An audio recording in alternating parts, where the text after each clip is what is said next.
There's a lot of different things. Okay. Yes, ma'am. It's open for discussion, right? Yes, ma'am. Okay, so this Ford car, It was totaled in an accident. okay, all right, That's that, it. It's totaled, insurance is already paid for it, we just gotta get it out to the department, to the dump. Sandwich. that was it, I was just trying to figure out. All right, yep. Yes, ma'am, makes sense. All in favor? Aye. Opposed, like sign. Resolution 2025-30 is approved. Item C. All right, we're going to have a discussion, possible council action for the reappointment of Brantley Ellison to continue to serve as seat number 4 of the Planning and Zoning Board, both the Planning Agency, Board of Adjustment, and Historic Preservation Agency. The term runs from August 2025 to August 2028. All right, and I know Mr. Elviston is actually out there. I see him out there, so what would be the pleasure of the council? I'll make a motion to reappoint Brent Adams. Second. Got a motion and a second. Any discussion? Yes. Sure. Or is there anything, I guess, in their rules and policy about attending these meetings and missing 3 consecutive meetings? Can someone explain that to me? Is that part of your policy and procedure? The land development regulation says that a member can be removed by the city council for an absence of a certain, and I don't know the number, but it does provide for an opportunity where the council could remove somebody, and I can get you a copy of that. Well, the rule of thumb is 3 consecutive meetings. So, So as long as those board members are aware of that, because we have folks sit on boards and show up every I don't take attendance. year or so. So yeah, that would be according to the minutes. Mhm. So now who's responsible for keeping the roll call, president absentee? Mr. Gill. Yes. The minutes would reflect Okay. who's in attendance, and the council could certainly review the minutes and Okay. make a determination if there was cause. Okay. And I will mention also that we do have a vacancy that we're currently advertising for the seat previously held by William Jimmy McCullers, who was the city clerk here for many years. He did opt not to put in for a renewal. So the 2 that we have on the agenda are sitting members that wish to stay on, and then we are currently advertising a vacancy for another seat.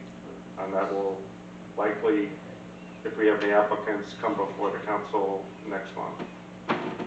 So that is the deadline, is next month? It's on the website and in the newspaper right now. I don't have a copy of the ad, but there is a deadline approaching for that.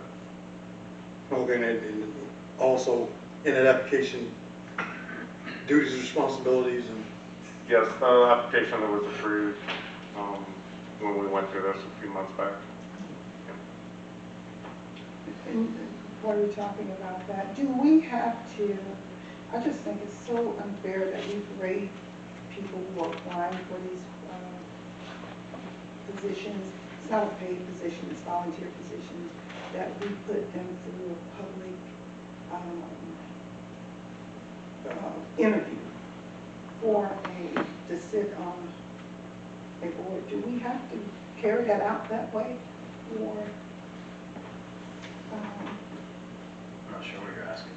is that policy and procedure? those people, okay, the ones who are, let's say you had those 3 people I apply. think we drafted one, Is that the same? I don't have it with me, we can look it up, I'll get from Mr. Gill, and we can get that to you before we address that vacancy.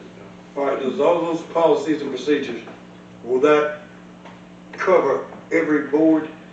Well, I'll have to look at it, but just a reminder, the issue being discussed is the reappointment of Mr. Helmiston. So all of these questions, they're going to take investigation because they're not part of the agenda item. Come on.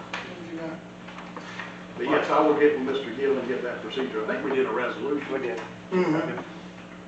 All right, so back to the reappointment. We have a motion and a second. Any further discussion on the reappointment of Mr. Brantley Helton? All right, hearing none. All in favor? Aye. Opposed, like sign? All right, so Mr. Holston is graciously reappointed. Item D. Discussion of possible council action for the reappointment of Ms. Gloria Hancock to continue to serve the seat number 6 of the Planning and Zoning Board, Local Planning Agency Board of Adjustment and Historic Preservation Agency, term to run August 2025 through August 2028. All right. Pleasure of the council. Offer a motion that we accept reappointing Ms. Gloria Hancock. I'll second. Motion and a second. Any discussion? All right, hearing none. All in favor? Aye. Opposed, like sign? Ms. Hancock is reappointed to seat 6. Item E. Ordinance number 1537, ordinance of City of Live Oak, Florida, amending ordinance number 1518 relating to public right-of-ways, providing for recitals, conflict, and effective dates. We need to open up a public hearing on the first reading. And we'll do the quasi-judicial at the second reading. All right. So the ordinance has been read. This time we'll open it up to the public hearing portion. If anybody in the public, which would be you guys sitting out there, would like to comment, start with Mr. Curtis. Thank you, Development Manager. Will you swear in I don't think we're Yeah, I doing would that. swear, yes, there? All sir. right, yeah. We are getting close. All right, Mr. Curtis, do you swear or affirm that the evidence you are about to give will be the truth, the whole truth, and nothing but the truth? I do. Thank you, sir. So we passed an ordinance several months ago to close and vacate Mill Street between Railroad Avenue and Waterman Avenue. The street that we vacated was 40 feet in width from property line to property line. And the ordinance included language when we passed it to designate that entire 40 feet as a possible future utility easement for any underground or above ground utilities that may be necessary. Well, there's no existing utilities except an old gas line that Public Works is discontinuing now. And most utility easements are a lot less than 40 feet. So the owner of the property that owns property on both sides of what was vacated asked if we could reduce that 40 feet down to 20 feet so that they could have platted lots on either side of that. And that 20 feet would be your normal setbacks where houses are built off the property line anyway. And so 20 feet would still be reserved with this ordinance for any future utilities if they were necessary.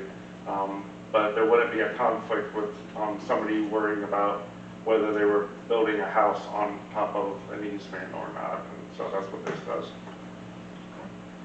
And then I just would request, given the nature of this ordinance, just need the council to confirm they've had no ex parte communications regarding this ordinance with any third parties. I have not. No. Yeah, we'll do a real roll call. Offer, Nick. Owens, no. Ronald Robinson, no. Jefferson, no. Campbell, no. All right. We're still in the public hearing portion, actually. Technically, anybody from the public? All right, seeing none, we'll close public hearing portion with the pleasure of the council. Make a motion for ordinance number 1537. All right, we got a motion? We have a motion in a second. I had a question. I think, make sure I'm reading this right. You said it should be the first reading? Because it says final reading on That's the typo on the part. the agenda. Okay, I just want to make sure that that's noted. First reading. It'll come back. Should be next first month. reading. First, okay. Not final reading, because I was wondering. Typo. All right, perfect. All right, any further discussion? All right, hearing none, all in favor? Aye. Opposed, like sign? All right, first reading of ordinance 1537 is approved. All right, City Council Resolution Number 2025-31, a resolution of the City Council of the City of Live Oak, Florida, authorizing the execution of an interlocal agreement between the City of Live Oak, Florida and Lafayette County, Florida for reciprocal building official services and providing for an effective date. And this one came to my office We have reviewed the interlocal agreement, confirmed that if we were to use someone Lafayette, we would independently, we being our administrative staff, independently confirm their credentials. Likewise, Lafayette will do whatever investigations they believe necessary if they need to borrow one of ours. But this is kind of it's been done in other cities and counties, is sometimes you have somebody retire or give you the 2-week notice, and then you're advertising for a building official, and while that's going on, everything's backing up in Mr. Curtis's office, nothing's getting done. And then this will allow us to have this in place so that either us or Lafayette could pick up the phone and say, we need to borrow your building inspector. It provides for the compensation if needed. This is one of those where we're kind of thinking ahead versus wait until we have somebody resign and a month away from a meeting, and we've got by then 60, 90 days backlog in the building inspection department. All right, the pleasure of the council. I make a motion that we accept resolution number 2025-31. I'll second. Any discussion?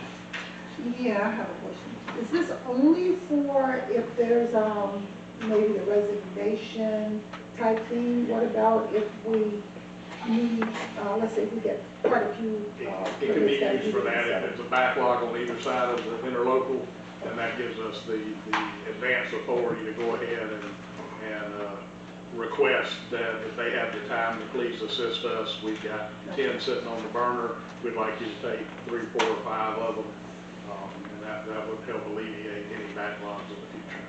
Gotcha. Any further discussion? All right, all in favor? Aye. Opposed, like sign. Resolution 2025-31 is approved. Final item tonight, item G. City Council Resolution number 2025-32, a resolution of the City Council of the City of Live Oak, Florida, accepting a bid from Anderson Columbia Inc. related to the 68th Terrace roadway and utility improvements within the City of Live Oak, Florida, providing for the award and execution of a contract and providing an effective date. Just brief background, we had previously entered into an interlocal agreement with the county that Mr. Sessions negotiated with them, and we clearly delineated what part of this project the city would be required to pay for and what part of this project the county would be required to pay for. Essentially, we're putting in the piping, they're putting in the pump station and the paving once the underground is complete. So it's a joint project between the city and the county out at the interstate, I believe. Yep. And the county took the initiative, they did the procurement, and then drafted the initial contract. We made a few revisions, contract being between city, county, and Anderson Columbia. So it's ready now for us to authorize, the county will authorize, if they haven't already, Anderson Columbia will execute the agreement, and we'll be off and running on that project.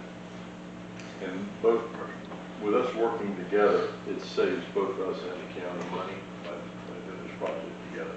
It's good for everybody. All right, all for motion, if I may, Sure. that we approve resolution 2025-32. We have a motion in 3 seconds. All right, any further discussion? But ready to go. Hearing none, all in favor? Aye. Aye, opposed, like sign. If there's any further business to be attained to? Make a motion for it. You finished? Yes, sir. Make a motion for adjournment. All right, got a motion and a second. Thank y'all for coming.